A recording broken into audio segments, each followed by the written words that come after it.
Good day. I am Joy Ramsey-Singh and I am from Marabella Open Bible Church.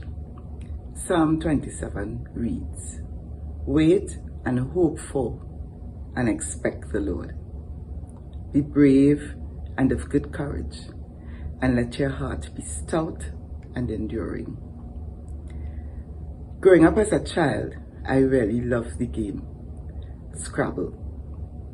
I would spend a lot of time playing Scrabble during the vacation. And so it was to my great pleasure when various developers tweaked the game and made it available for us to play on our electronic devices. So that game is known now by many different names. So I play Words with Friends. And what I particularly enjoy is the fact that I have a number of games against my siblings, my friends, but I also have a number of games with persons who I don't know, total strangers, located in all different parts of the world.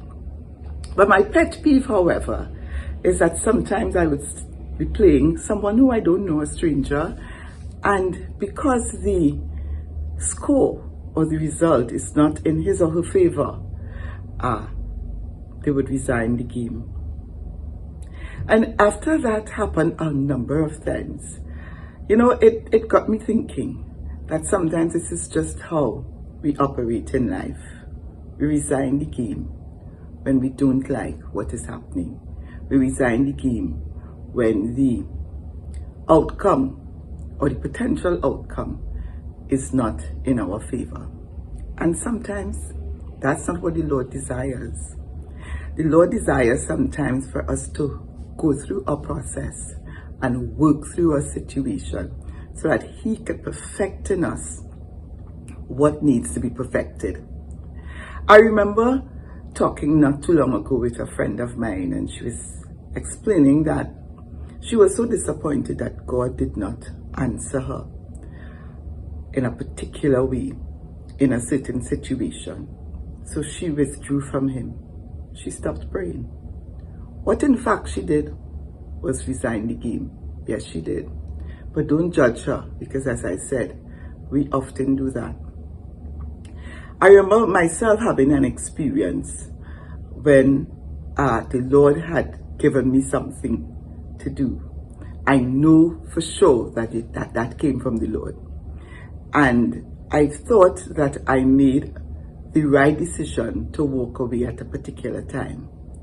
And I remember getting home that evening and I was really convicted by the Holy Spirit. And I just could not let it go. And I said to the Lord, "Lord, if I made the wrong decision, I ask your forgiveness. And please give me the opportunity to make it right."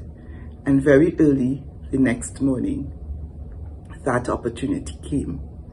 And I went right back on that project and I brought it to completion.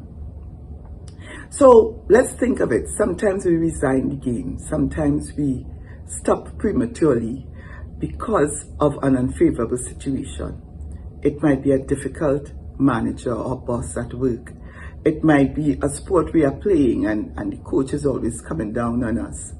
It might be a friend who probably gives us advice that we probably don't want to hear. And we might want to walk away from the relationship. Let's think about our lives for a while. What are we walking away from? What are we resigning the game from prematurely? Yes, I know there are times we have to leave.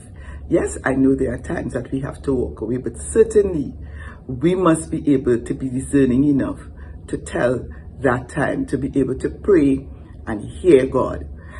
But until He says that, what about sticking in there and allowing the Lord to perfect that which He wants to perfect in our lives? Psalm 27:14, and I read it again. "Wait and hope for and expect the Lord. Be brave and of good courage, and let your heart be stout and enduring." So don't throw the tantrum and pick up your ball and go home. Don't resign the game. God does not abort. God does not abandon. As a matter of fact, He he keeps striving with us, and he brings to completion the work that he wants to do in our lives if we would only allow him. So I want to encourage you today to walk in obedience. You see, our victory in any situation is closely linked to our obedience. I want to encourage us not to resign the game, to stick in there and complete it and give God the glory, because it is he who worketh in us both to will and to do for his own good pleasure. So God bless you. Don't resign the game. Bring it to completion.